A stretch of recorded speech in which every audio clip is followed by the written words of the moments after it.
సంక్రాంతి సందడంట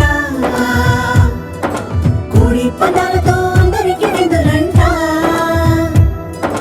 కొత్త అల్లుళ్ళతో పండగింటికొచ్చేనంట బావా మరదళ్ళతో సంబరాలు తెచ్చేనంట ఊరంతా దీవెనంట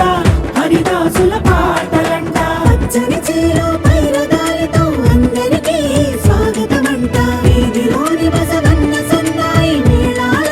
సంగతులంట ఎర్ర ఎర్రాని కాంతులతో ఉదయించే సూర్యుడే అందాల మా పల్లెకొచ్చాడు ఇయ్యాల సంక్రాంతి పండుగతోనే